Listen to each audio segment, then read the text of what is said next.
নমস্কার, আমার চ্যানেলে তোমাদের সবাইকে স্বাগত।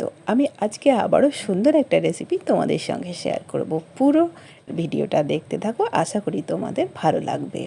ভালো লাগলে লাইক শেয়ার করবে, আর চ্যানেলে নতুন হয়ে থাকলে প্লিজ সাবস্ক্রাইব করতে ভুলবে না। আর এরকম একটা সুন্দর রেসিপি অবশ্যই মিস করো না। তো চলো শুরু করি আমার আজকের এই পটলের রেসিপি। আজকে বানাবো মশলাদার আলু পটল ভাজা। তো দেখো, পটলটাকে খোসাটাকে আমি ছিলে নিয়ে চেঁচে নিয়ে একটু ডিজাইন করে কেটে নিয়েছি টেরা টেরা করে। এবার আলুও নিয়েছি সাথে, মিডিয়াম সাইজের 2-3টে খোসা ছাড়িয়ে কেটে ধুয়ে এগুলো পরিষ্কার করে নিয়েছি। তো চলো এবার রান্না শুরু করে দিই। প্রথমে গ্যাস অন করে কড়াই বসিয়ে দিয়ে দিলাম সর্ষের তেল।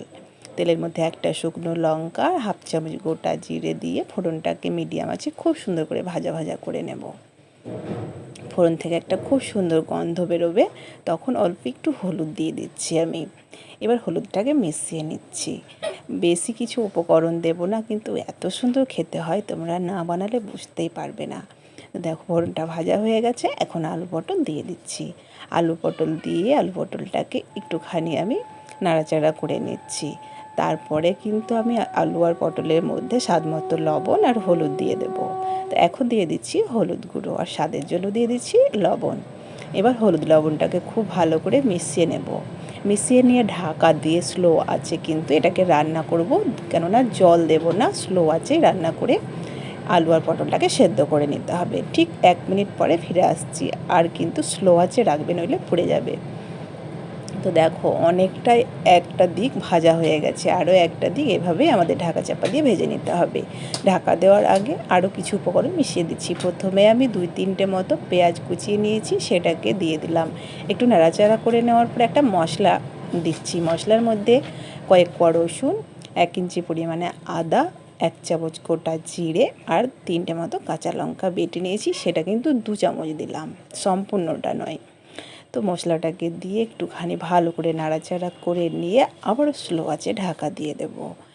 এভাবে অবশ্যই তোমরা বানিয়ে দেখো। এই রেসিপিটা না ভাত, রুটি, পরোটা যা দিয়েই খাবে ভীষণ ভালো লাগবে। আবারও স্লো আঁচে ঢাকা দিয়ে রাখছি ঠিক 2 মিনিটের জন্য।